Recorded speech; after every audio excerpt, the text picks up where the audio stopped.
vez más a nuestro canal de Xon de Lugo y a nuestro podcast Conservando la Cabeza. Como siempre me acompaña Dani. Bienvenido, Dani. Hola, ¿qué tal?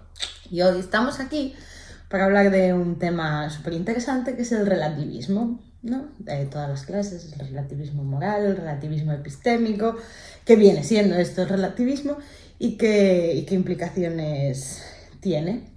Entonces, no sé si nos quieres hacer una pequeña introducción, porque luego tenemos que hablar un poco de las diferencias entre distintas cosas para dejar conceptos claros, pero bueno, cuéntanos. Sí, bueno, en principio podemos hacer una diferencia entre lo que vamos a hablar ahora, entre dos tipos de relativismo.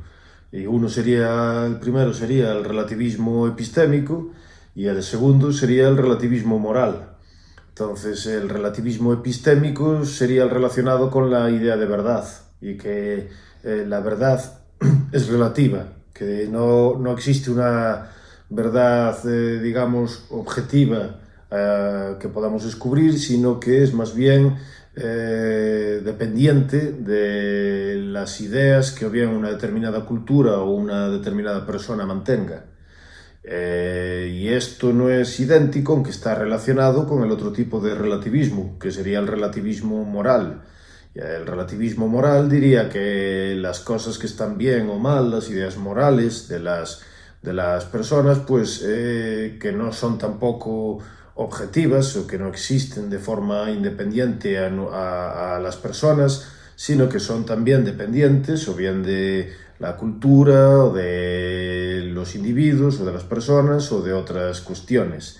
Entonces, uno podría ser a lo mejor un objetivista epistémico, creer que hay determinados ámbitos de la realidad para los que sí podemos llegar a tener un conocimiento sólido y verdadero, y ser a la vez un relativista moral, en el sentido de que cree que las cuestiones sobre el bien o el mal o los actos buenos o malos no pertenece a la clase de cosas para las que podemos tener un conocimiento objetivo, un conocimiento cierto.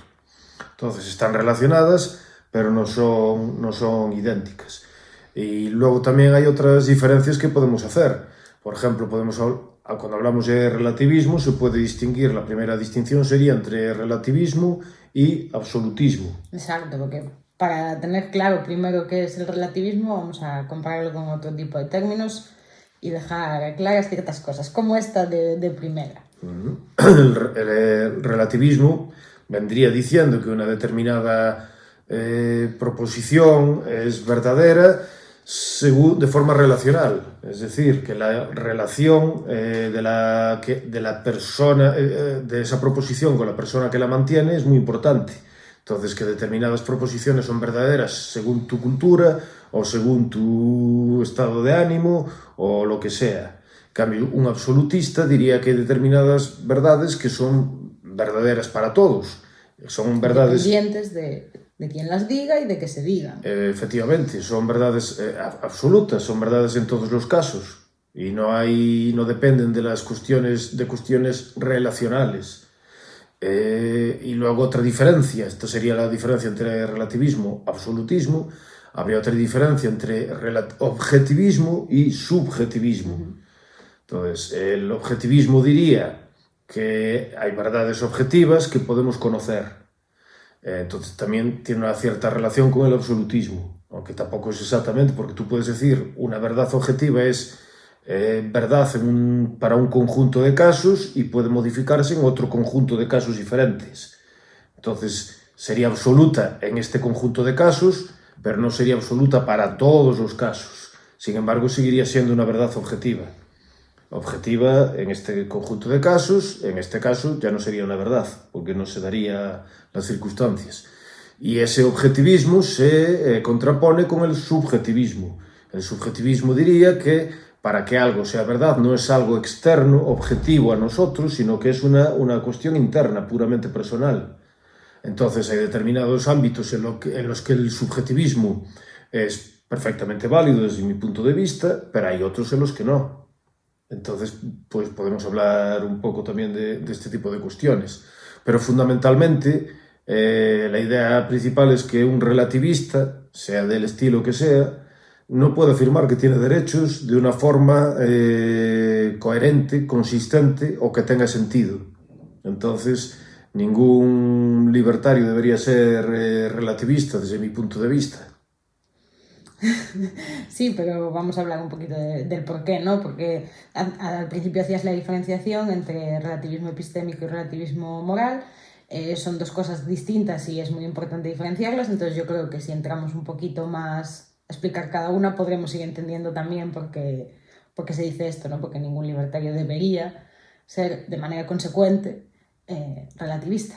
Sí, el relativismo epistémico, como dijimos, está relacionado con la idea de poder conocer verdades de forma clara o contundente, es decir, con la posibilidad de que seamos capaces de alcanzar a través de nuestra razón determinadas verdades que son que se dan en el mundo. Tiene relación con otra cosa de la que ya hablamos en otras ocasiones, en otros capítulos, que es lo que se llama la teoría de la correspondencia, de la teoría de la verdad como correspondencia. Es decir, si yo digo que una proposición cualquiera, sea del tipo que sea, según la teoría de la correspondencia, eso es verdad, siempre y cuando el contenido de esa proposición se corresponda con cómo es efectivamente el mundo. Por ejemplo, si yo digo que aquí hoy en Santiago de Compostela está lloviendo, la teoría de la correspondencia diría que esa proposición es verdadera siempre y cuando sea verdadero que hoy en Santiago está lloviendo. Que no lo es. Que no lo es, ¿sí? O, por ejemplo, si yo digo que los seres humanos tienen derechos de propiedad naturales, derechos que no son concedidos por el gobierno, sino que pertenecen a la naturaleza de lo que es un ser humano, eso será verdadero siempre y cuando se dé el caso de que existen tales cosas como derechos naturales y que las personas sean sujetos que disponen de esos derechos.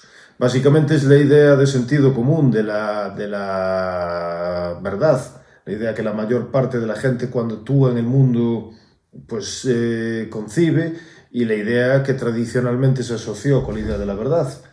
Entonces, cuando estamos hablando del relativismo epistémico, el relativismo epistémico pondría en cuestión esto. Es decir, no habría posibilidad de llegar a un conocimiento que se corresponda con cómo es el mundo, porque la verdad dependería de la relación que uno mantiene con el mundo. Entonces, hay determinados ámbitos para los que sí se puede ser un relativista, desde mi punto de vista, de forma consistente y sin ningún tipo de problema. Como, por ejemplo, tú puedes decir, este chiste es gracioso. Bueno, pues eso es relativo. Si te hace gracia, para ti es gracioso. Si no te hace gracia, pues para ti no es gracioso. O, por ejemplo, si sabe bien un helado de chocolate, bueno, pues si te gusta el chocolate es relativo para ti, y si no te gusta, no lo es. Subjetivo porque... Sí, pues eso depende de, como decían los escolásticos, de gustibus non es disputandum, que no se puede discutir sobre los gustos. Los gustos son los tienes o no lo tienes. Sí, sí. Y es totalmente relativo a la persona, sí. Claro. Pero el problema con el relativismo epistémico es que afirma que todas las proposiciones existentes son relativas, no solo un determinado conjunto de proposiciones. Entonces, toda afirmación que implique algún tipo de conocimiento, según esta perspectiva, sería relativa. Entonces, vamos a intentar encontrar algunas críticas que se puedan hacer a esta perspectiva. Generalmente, los relativistas epistémicos que afirman este tipo de cosas, el argumento que más se utiliza, el más popular, es el de decir, mira el mundo, hay muchísima gente, muchísimas culturas, hubo muchísimos periodos históricos, y en todos ellos hubo una gran diversidad de opiniones. En un sitio piensan una cosa sobre algo, en otro sitio piensan exactamente la contraria. En un momento histórico pensaron una idea, en otro momento histórico diferente pensaron una idea diferente. Por lo tanto, dado que las creencias varían de una cultura a otra y también las creencias varían de un tiempo a otro, de ahí sacan o infieren que por lo tanto la verdad varía o bien de una cultura a otra y también de forma intertemporal, que varía según el tiempo en el que uno se encuentre. Y es verdad que la premisa de que las creencias varían de una cultura a otra y de un tiempo a otro es verdadera. Eso es evidente, es bastante trivial. Pero de ahí no se sigue que eso demuestre que... También toda verdad es relativa. Que la verdad varía de una cultura a otra y que todas las creencias se pueden decir que son igualmente verdaderas o igualmente falsas. Porque imagínate, por ejemplo, que estamos hablando sobre el tamaño de un edificio. ¿Cuántos metros de alto tiene? ¿No? Y hay 60 personas. Y las 60 personas tienen una opinión diferente. Unos 50 metros, 60, 70, 65, pero imaginemos que todas, aunque sea por un poco, varían en su opinión. ¿Significa eso, por lo tanto, que todas tienen razón? No, para nada. El edificio tiene una altura, punto. Bueno, y se ve con muchas cosas así que le gustan tanto a los amantes de la ciencia, ¿no? Como que el mundo es redondo, que la Tierra es esférica, me refiero. No fastidies. Claro, que durante mucho tiempo hayan pensado que eso no es así, que hacía que eso fuera verdad. Entonces antes era plana y ahora que pensamos lo contrario se hizo redondita. Sí, bueno, también es un mito histórico que la gente pensase durante la mayor tiempo que la Tierra es plana. Pero bueno, sí, imaginemos, es perfectamente válido el ejemplo. Del hecho que durante mucho tiempo, o la esclavitud, por ejemplo, que se consideraba legítima durante mucho tiempo. ¿Qué quiere decir eso? Entonces, que era legítima en esa época y ahora ya no lo es porque cambiamos de forma de pensar. Evidentemente no tiene mucho sentido esta afirmación. En términos lógicos, es una falacia que se llama también ad ignorantiam, es decir, como no sabemos quién tiene razón, por lo tanto no existe la verdad. O como hay una gran diversidad de opiniones, por lo tanto todas las opiniones son igualmente válidas.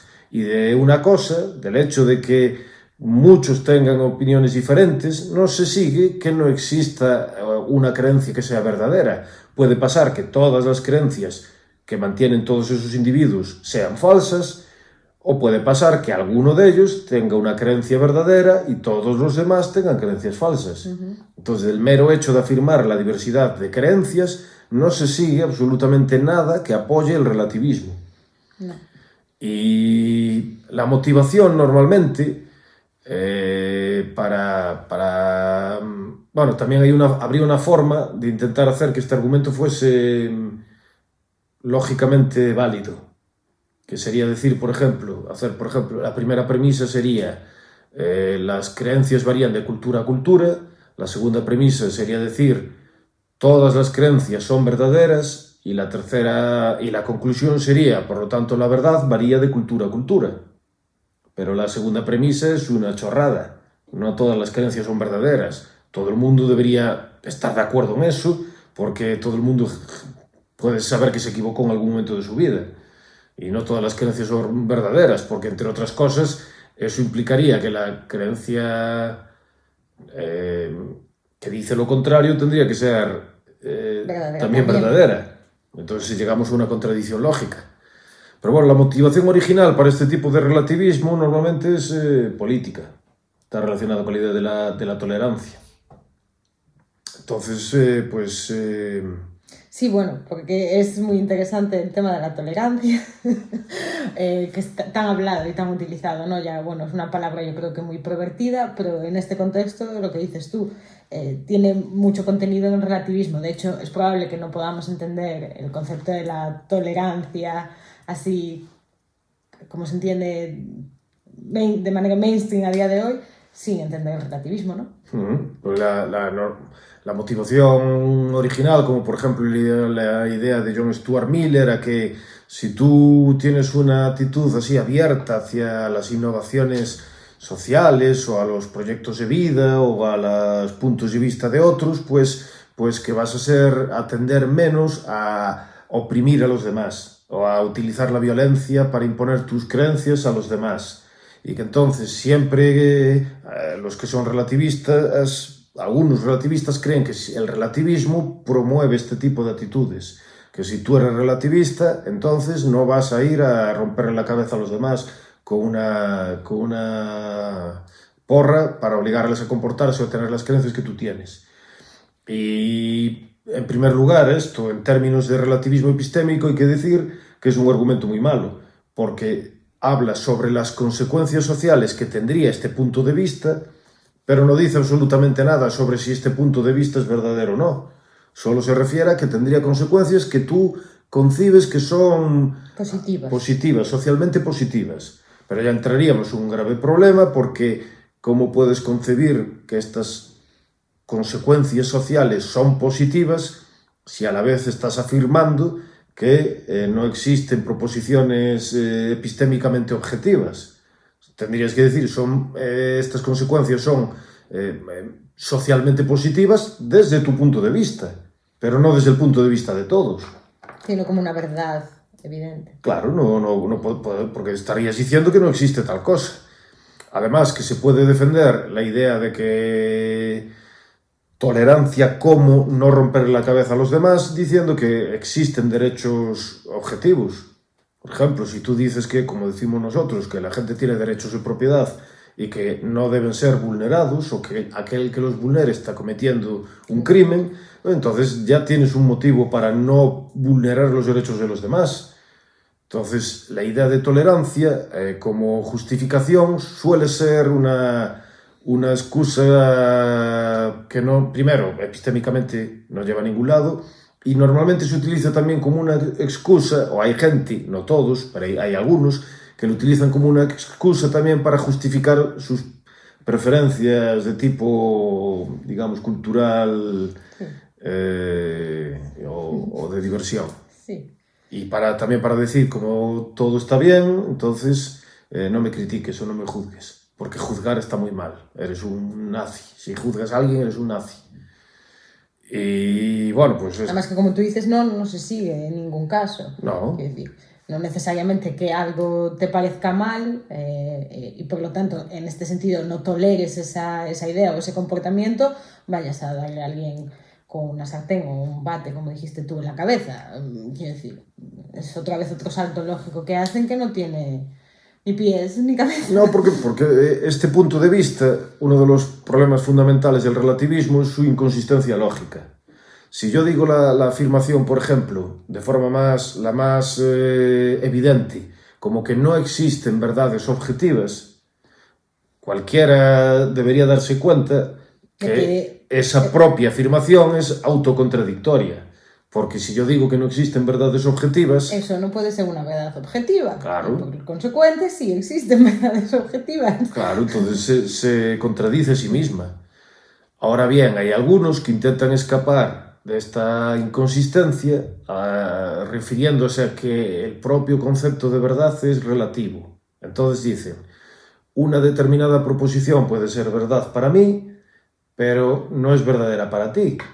Entonces no sería inconsistente en el sentido de que yo no estoy afirmando que una determinada proposición es a la vez verdadera para mí y falsa para mí, sino que es verdadera para mí y es falsa para ti, ¿vale? Pero esto también viene siendo una insensatez. Sí. Porque imaginemos, por ejemplo, que yo digo... Y yo te doy con una sartén en la cabeza varias veces ahora. Sí. Y tú dices... Pero me estás asustando. Me acabas de agredir, Noemi. Y yo te digo, no. Claro. La verdad para mí es que no. Te acabo de dar unas caricias. Solo he demostrado mi lado más cariñoso. ¿Por qué no utilizamos mejor un ejemplo hipotético en vez de uno verdadero que haya pasado? Tú hablaste del bate. Vale. Yo solo...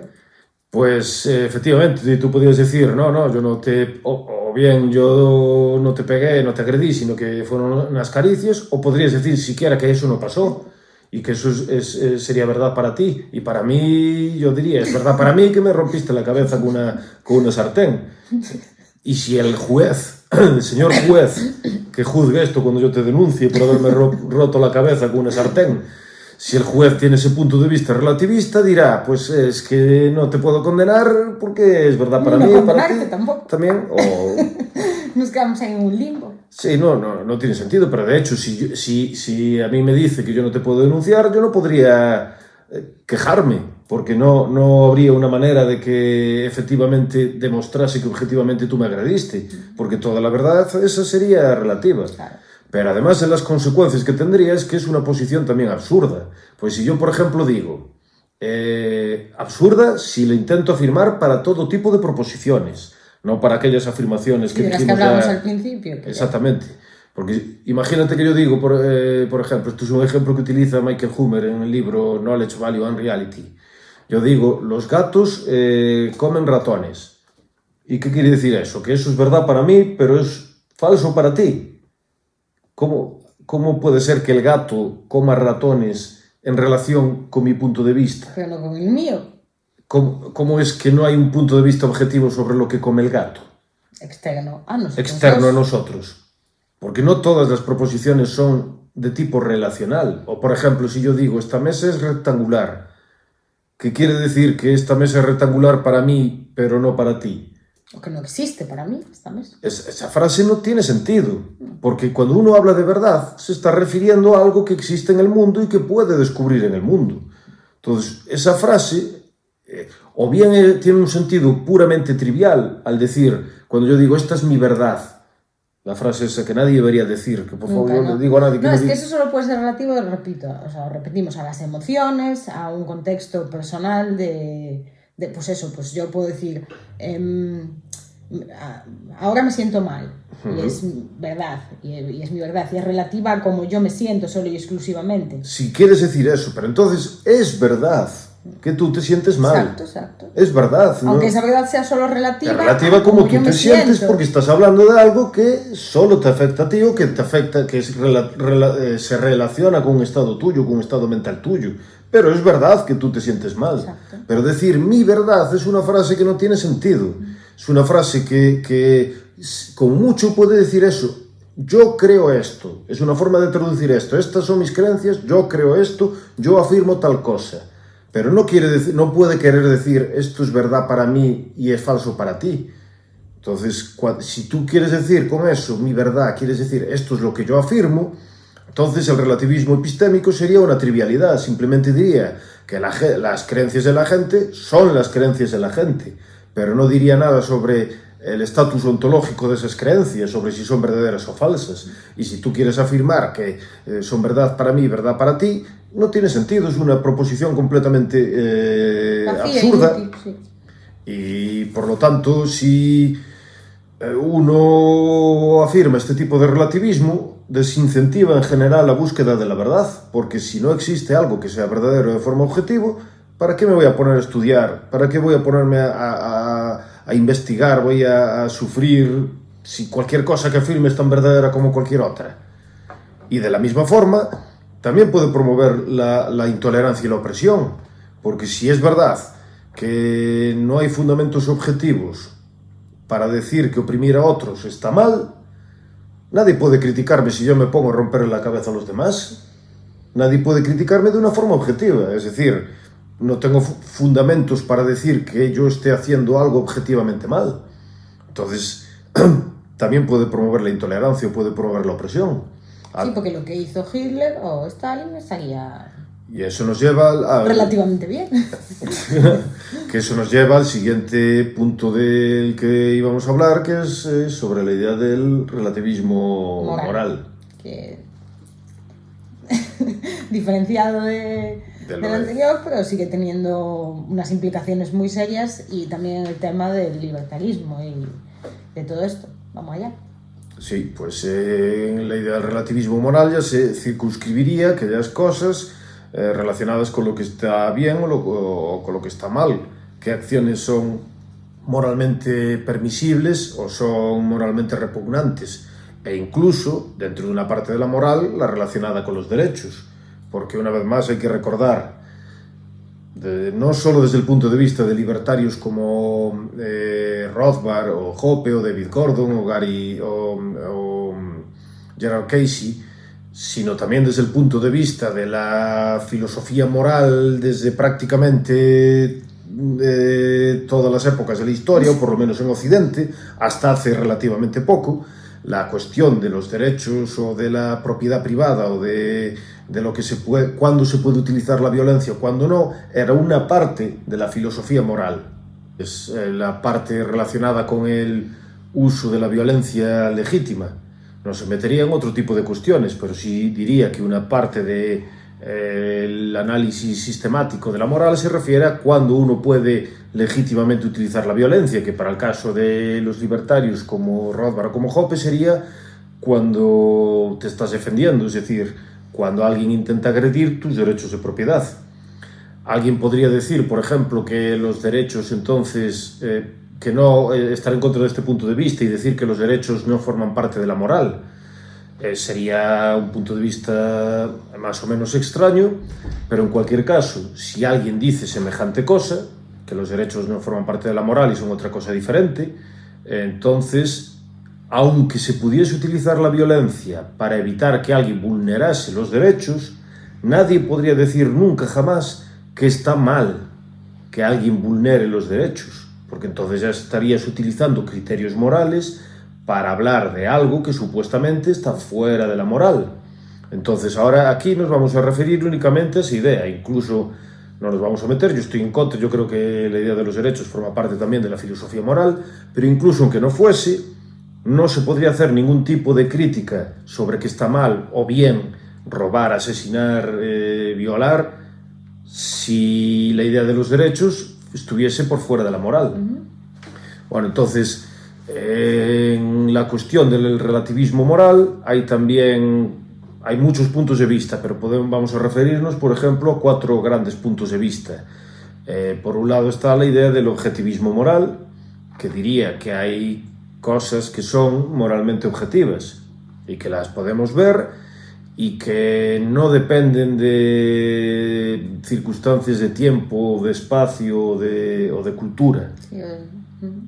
Como por ejemplo, yo puedo decir, voy a hacer una afirmación controvertida, de esas que me gustan a mí, de esas que provocan mucho escándalo, que es que yo creo que está mal aplastarle la cabeza a un bebé con una bota de acero. Yo soy así un loco, soy un tío que tiene ideas así muy locas. Y está mal ahora, hace 5.000 años, incluso cuando no había acero, en el futuro, dentro de 7 millones de eones, en todos los universos posibles y también en todas las culturas posibles. Bueno, pues entonces si yo afirmo semejante cosa, soy un objetivista moral, porque digo que hay determinadas cosas que están bien o mal, independientemente de las circunstancias de tiempo, espacio, lugar, cultura, etcétera, etcétera. Y esto es una implicación muy difícil de aceptar para aquellos que son relativistas, porque un relativista debería reconocer, si es coherente o consistente con su punto de vista, que tiene que haber determinadas circunstancias en las que esa afirmación pues no es verdadera. Entonces hay distintos tipos de relativistas. Por ejemplo, tenemos el relativismo, está relacionado también con lo que hablábamos antes, tenemos el relativismo cultural, tenemos el relativismo subjetivo y tenemos el emotivismo. Entonces, si quieres, hablamos de cada una de esas cuestiones. Sí, claro. Pues sí, claro, por supuesto. Vamos ya. El primero, el relativismo cultural.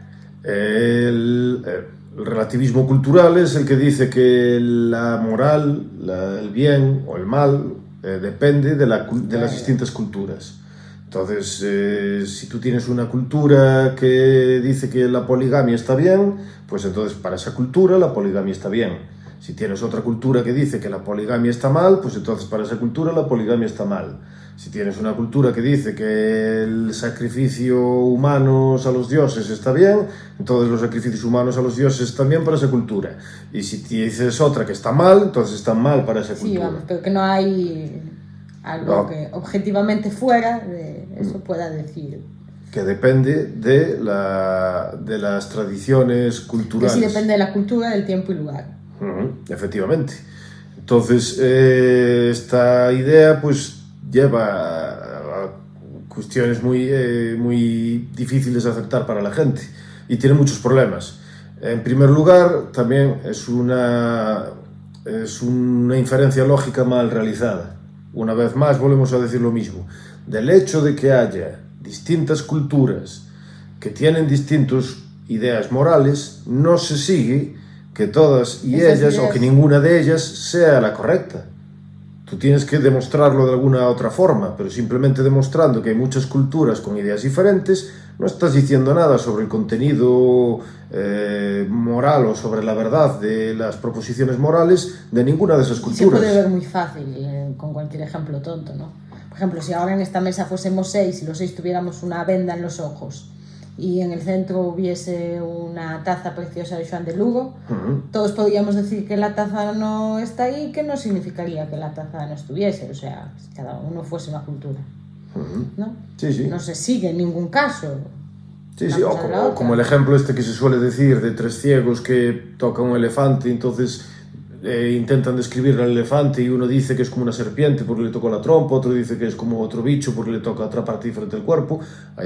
No voy a decir a ver qué parte del cuerpo tocaron todos, pero entonces la idea es de que como dependiendo de cuál es tu punto de vista lo describes de una forma diferente. Muy bien, pero el elefante sigue siendo el elefante, tiene una forma y es una forma concreta, independientemente de que luego cada uno de ellos lo describe de otra forma.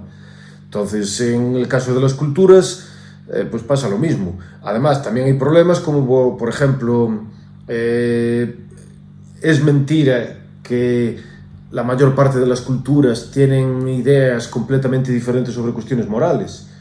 Una inmensa mayoría de las distintas culturas afirman cosas que son compartidas o comunes. Una gran cantidad de culturas afirman que el asesinato de inocentes está mal, o que robar está mal, o por lo menos a los miembros de tu propia comunidad, o que la mentira está mal. Esto lo reconocen hasta relativistas culturales como Michael Walzer, que tiene un libro que se llama Las esferas de la justicia, donde dice que los principios de distribución de la riqueza y de otros bienes sociales varían según las culturas y según los valores compartidos que los miembros de una determinada cultura comparten entre ellos.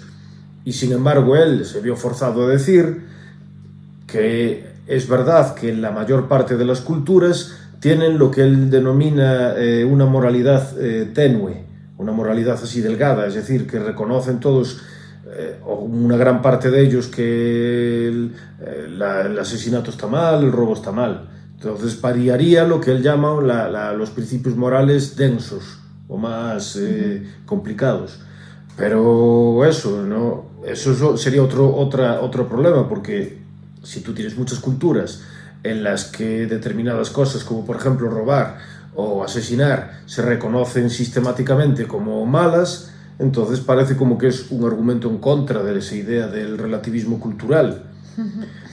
Pero además sería también imposible la idea del cambio social. Si una determinada cultura establece qué es lo que está bien o mal de forma genérica, o sea, tú tienes que aceptar cuáles son las ideas culturales según la civilización a la que pertenezcas, no podría haber ningún cambio, nunca, ni podría haber adaptación a situaciones nuevas, porque si tú intentas cambiar esas ideas ya no se corresponderían con las que proceden de tu cultura, por lo menos hasta que se produce el cambio, y por lo tanto cualquier tipo de modificación social sería moralmente mala, incluso de forma relativa. Entonces esto también sería un problema bastante importante. También sería importante decir qué pasa con los desacuerdos dentro de las propias culturas. Supuestamente, desde el punto de vista del relativismo cultural, esto sería imposible, porque dado que la moral depende de la cultura a la que uno pertenezca, ¿cómo puede haber desacuerdos culturales dentro de una propia cultura? A lo mejor podría uno decir, puede haber desacuerdos en la interpretación de unos principios que son compartidos. Entonces se comparten los principios, pero están en desacuerdo en la interpretación. Sin embargo, hay un montón de ejemplos históricos en el que no solo se está en desacuerdo con los principios morales, sino con la interpretación de los principios morales, sino además con los propios principios. Y otro de los problemas es que este punto de vista del relativismo cultural es etnocéntrico. Es decir, es un punto de vista bastante occidental y característico de una cultura concreta, porque la mayor parte de las culturas, por no decir todas, tenían un punto de vista bastante objetivo. Es decir, decían, estos principios son los correctos de forma objetiva. Aunque estuvieran equivocados. Claro. Quiero decir, independientemente en su afirmación me refiero, pero eran objetivistas. Eran objetivistas y decían, los hindúes decían que había determinados principios morales, como por ejemplo el del cumplimiento del svadharma, del dharma personal de cada uno, y eso es un principio moral objetivo, no es un principio que varíe con las circunstancias. Que en la India es verdad y que luego te vas a China o a Austria y cambió ya, no lo es, ¿no? Sí, Confucio decía que los 5 principios tradicionales de, por ejemplo, respetar a los padres es un principio moral objetivo, no decía que dependía de unas cosas u otras. Entonces la mayor parte de las culturas mantienen una idea objetiva de la moralidad, y la idea de ese relativismo o de multiculturalismo es una idea básicamente occidental y básicamente de gente de ciudad también. Entonces, además, sería imposible criticar también a otras culturas y sería imposible criticar la intolerancia o la opresión que se produce en otras culturas. Exacto. Entonces es una idea que lleva bastantes problemas, además de ser lógicamente inconsistente. Además, también significaría que todas las culturas son moralmente infalibles, incluso aunque digan cosas que son incompatibles entre sí, porque dentro de su cultura tendrían razón. Pero si esta cultura dice una cosa y esta cultura dice exactamente la contraria, ¿cómo puede ser que las dos tengan razón? Relativo. Depende. ¿De qué depende? Y esto por lo que respecta al relativismo cultural. Luego tendríamos el relativismo subjetivo, que viene siendo lo mismo, pero en vez de aplicado a culturas, se aplica a personas. Entonces el relativismo subjetivo diría que las cosas están bien o mal según me parece a mí, según mi capricho, según lo que yo creo. Y hombre, pues es una idea también desde mi punto de vista bastante absurda, o lleva consecuencias bastante absurdas. Primero, por otra vez la cuestión de la infalibilidad. Significaría que tú siempre tienes razón al hacer una proposición de tipo moral, porque como depende exclusivamente de lo que tú digas, pues siempre tienes razón, lo cual está muy cómodo para justificarse uno a sí mismo. Sí. Porque significa que nunca eres un capullo, nunca eres una mala persona, nunca te equivocas. Nunca te equivocas. Súper cómodo. Pero no parece muy claro, muy probable que todos seamos infalibles. Y por otro lado, tú fíjate, si le dices a Pol Pot mató a una tercera parte, o mandó matar a una tercera parte de la población de Camboya, pues Pol Pot puede decir, no, yo soy un relativista subjetivo y por lo tanto, como el bien o el mal depende de lo que yo esté haciendo, el hecho de que haya matado a una tercera parte de la población, desde mi punto de vista, está bien, así que fastidiate. Entonces no tendrías ningún motivo para decir que ese tipo fue un genocida, miserable y un canalla de lo peor que existió en la historia de la humanidad. Sí. Podrías decirlo desde una forma puramente subjetiva, es decir, a mí yo creo que está mal, pero desde su punto de vista no estaría mal, o desde el punto de vista de otro. Y por lo tanto no tendrías ninguna razón para demostrar de forma clara, contundente y viable que ese tío es un canalla. Entonces ese es otro de los problemas con el relativismo subjetivo. Y luego, por otro lado, la otra de las tendencias así de filosofía moral relativistas sería el emotivismo. El emotivismo, que está relacionado con autores como por ejemplo G. E. Moore, parte de la idea también de que hay determinadas proposiciones que sí son verdaderas, que serían las científicas, pero que las proposiciones de tipo moral no se corresponden con nada a lo que se pueda definir como verdadero o falso, sino que las proposiciones de tipo moral son simplemente expresiones de tus propios estados emocionales. Entonces, es un punto de vista que se define como no cognitivista. No tiene nada cognitivo, sino que es una expresión de un estado interno tuyo. Entonces, si yo digo, por ejemplo, cuando yo decía que está moralmente mal aplastar la cabeza a un bebé con una bota de acero, según el emotivismo, ahí lo único que estoy queriendo decir es que eso me haría sentir mal, o me desagrada, o me parece algo así. Y si digo que algo está moralmente bien, lo que quiero decir es, ay, chachi, guay, venga, que me mola, que me hace sentir bien. Y no.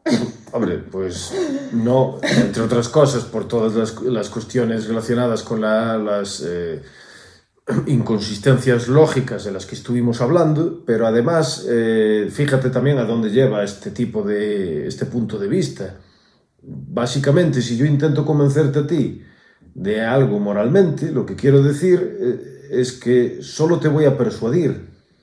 Solo te puedo intentar persuadir, pero no tengo motivos para decir que lo que tú estás haciendo está mal. Si yo le digo a Pol Pot, no mates a gente, no mates a una tercera parte de la población de tu país. ¿Por qué? Porque me hace sentir mal. Pero no puedo decir que objetivamente está mal, porque no existe semejante cosa. Entonces solo puedo persuadirlo, intentar convencerlo o manipularlo emocionalmente, pero no puedo ofrecer razones objetivas para decir que lo que alguien está haciendo está mal. Y entonces eso tiende a erosionar el uso de la razón y el uso de encontrar motivos que se puedan justificar de forma universal, y tiende a convertir las ideas sobre la moral en una competición por la conquista del poder. Porque, bueno, luego tenemos también otros tipos de relativismo que no son exactamente estos que acabo de decir, se parece más bien al relativismo cultural, pero sería interno a una clase. Entonces, si quieres, hablamos de esos. Sí, que tendría un poco de relación también con Marx, ¿no? Y sus ideas. Correcto. Era lo que la conciencia de clase. Lo que Ludwig von Mises llamaba polilogismo. Es decir, que hay distintas formas de pensar según la clase a la que pertenezcas. Entonces, hay distintos tipos de polilogismo. El más famoso es el de Marx, pero también es algo que hacen muchas feministas y muchos posmodernistas o deconstruccionistas. Y la idea general es la misma. Es decir, Marx decía que tú no puedes acceder, o los seres humanos no acceden de una forma general a la verdad, sino que dependiendo de la situación de clase en la que nacen, tendrán unas ideas o unas ideas diferentes. Uh-huh. Por ejemplo, si tú eres un burgués, tendrás un determinado conjunto de ideas sobre el mundo. Y si no eres burgués, pues tendrás otras ideas diferentes. Entonces el burgués no comprende el mundo tal como es, no tiene verdades que sean objetivas, porque su visión del mundo está mediada por la estructura social a la que pertenece y por su posición en esa estructura social. Y las feministas dicen algo parecido también. Si tú eres un hombre, pues tienes un punto de vista, la idea de objetividad... Te descargas un programa al nacer que predetermina ya todas tus... Bueno, sí, es cultural, pero la clase, en vez de ser burgueses versus proletarios, pues es hombres versus mujeres.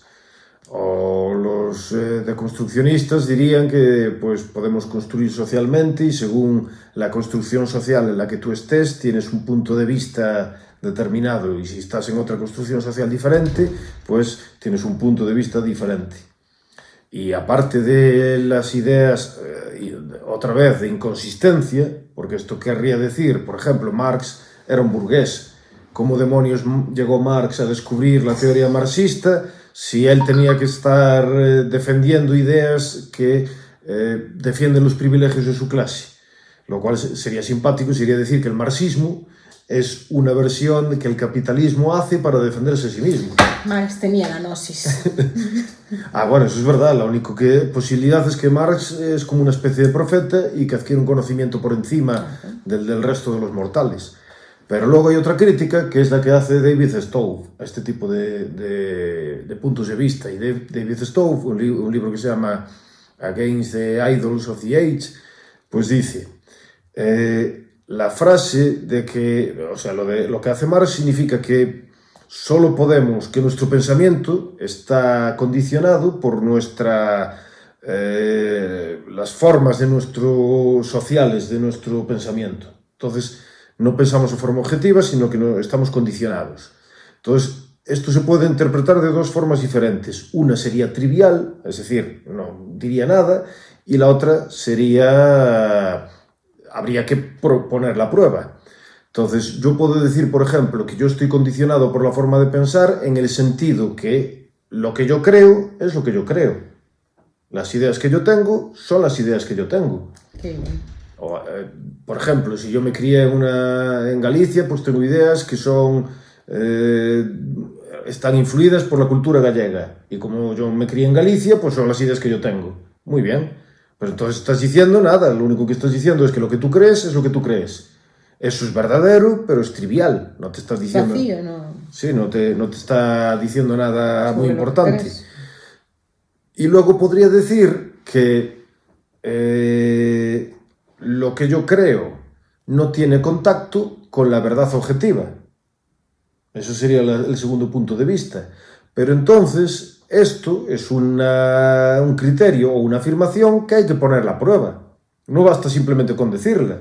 Entonces yo puedo decir, por ejemplo, que los marxistas, o sea, los burgueses, las ideas de los burgueses no son ideas que revelen la verdadera realidad del mundo. Pero si yo quiero decir eso, tengo que demostrar de alguna forma cuál es la realidad del mundo, la verdad en el mundo, o por qué, o en qué se equivocan. No basta simplemente con decirlo. Entonces, este tipo de afirmaciones relativistas a una clase siempre caen en la misma falacia lógica, que creen que por el mero hecho de afirmar que alguien no conoce el mundo de forma objetiva, está demostrando que no lo conoce. Y con eso simplemente no vale, no llega. Entonces, estos son los distintos tipos algunos tipos de relativismo que existen, y una de las consecuencias es que un relativista serio no podría afirmar nunca que tiene derechos de forma objetiva, porque precisamente es relativista. Entonces, podría decir, tengo derechos si soy cultural, depende de mi cultura, pero no podría criticar si tu cultura es invadida por otra cultura diferente, o si te oprimen, y si vienen, por ejemplo, los atenienses a la isla de Melos, como ocurrió históricamente, y te invaden y te esclavizan a toda la población, afirmando que ellos pueden hacerlo porque tienen poder, tú no podrías decirles que están haciendo algo malo, o algo ilegítimo, o algo chungo. Lo único que podrías decir es que yo tengo derechos según mi cultura, pero como tú vienes de una cultura diferente, pues me fastidio. Que es muy difícil ser relativista y ser consecuente con el relativismo. Y después, por otra parte, que también es muy difícil ser libertario y decir que uno es relativista moral, ¿no? O que la moral, más allá de los derechos de propiedad, es absolutamente relativa y todo está bien. Uno podría hacer la afirmación de que los derechos de propiedad son parte de la filosofía moral, la única parte de la filosofía moral, y que todo lo demás es moralmente neutro, o que no entra. Entonces, podrías decir, siempre y cuando tú no vulneres los derechos de propiedad, todo lo que hagas, pues está bien, ¿no? Pero tú tienes que demostrarlo también de forma moral, porque estás haciendo una afirmación que ya va más allá de la demostración de que existen derechos de propiedad. Tú estás, por ejemplo, puedo ser antipático con mi madre. Mi madre que me crió, que me quiere, que me cuidó, que me hizo todo, y yo puedo ser un capullo con mi madre, ¿no? Bueno, pues alguien tendría que decirme, ofrecer razones, de la misma forma que yo tendría que ofrecer razones para afirmar mi proposición, pero alguien tendría que ofrecer razones para afirmar que eso que tú estás haciendo, ser un antipático, un miserable, o un tío que no cuida a su madre, que eso no es moralmente malo, simplemente porque no estás vulnerando derechos de propiedad. No basta solo con decir, como lo único que importa es los derechos de propiedad, todo lo que no vulnere los derechos de propiedad está bien. Porque claro, además volvemos a caer en el error del que hablábamos antes, ¿no? Si hablan de que algo es bueno o algo es malo, de alguna manera ya están hablando de filosofía moral, aunque intenten negar que están hablando de filosofía moral. Entonces primero tendrían que demostrar que no están hablando de filosofía moral cuando están hablando de actos buenos y malos. Correcto. Vuelve a ser otra inconsistencia. En el caso de que tú demostrases que existen derechos de propiedad de forma objetiva, no me refiero concedidos por alguien, porque tú también podrías decir, los derechos son simple... Una construcción social. O cosas que te concede el Estado o que te concede el gobierno o lo que sea. Bueno, en ese caso, tú tampoco puedes quejarte si en algún momento el gobierno decide retirarte esos derechos o decide esclavizarte. En campos de concentración. Porque lo único que tenías era una concesión. No es algo que tú tengas, algo que exista, sino algo, una forma de comportarse que tenían otros. Pero no tienes algo objetivo, no puedes quejarte porque hubo una vulneración de algo que te pertenece. Simplemente alguien se comportó en determinado momento durante un periodo histórico de una forma y luego se comporta de otra forma diferente. Además, ¿qué derecho tiene el Estado a determinar cuáles son los derechos si no existen derechos objetivos? Porque si no existen derechos objetivos, solo de poder. El Estado no puede tener tampoco un derecho objetivo a conceder derechos. Eso puede ser una cuestión de quién es el más fuerte. Efectivamente. La única cuestión es que hay alguien que tiene pistolas que determina cuáles son los derechos en un momento dado. Que es tan bueno como si viene mañana otro con más pistolas y determina otros derechos. No hay argumento ninguno para juzgar o también otras prácticas que tampoco les gusta a este tipo de relativistas morales, que sí señalan, pero luego pues dicen que no se puede en lo que no les interesa. Entonces, estas ideas son muy peligrosas. Y sobre todo cuando no se es consecuente con ellas, porque uno no se da cuenta y se mezclan muchas cosas, ¿no? Y lo que decías también al principio, de saber diferenciar dónde tienen cabida o no, porque hablábamos antes del objetivismo y el subjetivismo, que también tiene que ver con esto del relativismo y absolutismo y tal, y también hay ciertas tendencias de los libertarios o incluso misianos, por decirlo así, de tirar por ahí, por esto de que los medios y los fines es algo objetivo, pero como los que escogemos son algo subjetivo, digamos, a veces este tipo de mezclas dentro de la escuela y tal llevan a problemas, ¿no? Entonces yo creo que es muy importante hacer esas diferenciaciones que hiciste tú hoy para saber dónde cada cosa tiene cabida. Bueno, los misesianos Mises seguía una filosofía moral que se conoce como utilitarismo, que no es exactamente relativista, pero porque tiene una forma de medida, pero digo que puede haber esa tendencia si no se entienden bien las cosas en el contexto. Que hay que hacer, generalmente siempre está bien aclarar cuáles son los conceptos que uno está utilizando para luego poder hacer una elaboración detallada y más o menos clara de los principios que defiende. Y en general, en relación con el relativismo, pues yo creo que es muy difícil llegar a defender de una forma sólida, primero tanto teóricamente, pero luego también de forma práctica, la existencia de derechos de propiedad si no existe una filosofía moral objetiva, o una moral objetiva descubierta por una filosofía moral. Entonces, pues este es el tema del que estamos, me parece que es un tema importante y bueno, esperamos que a vosotros también os lo haya resultado, que haya aclarado ciertas dudas. En mi caso sí lo hizo ya en su momento y ahora pues más. Así que nada, muchas gracias. Como siempre, darle a las cositas, suscribiros al canal y dejarnos vuestros comentarios. Y os esperamos en el próximo capítulo. Hasta la próxima. Hasta luego.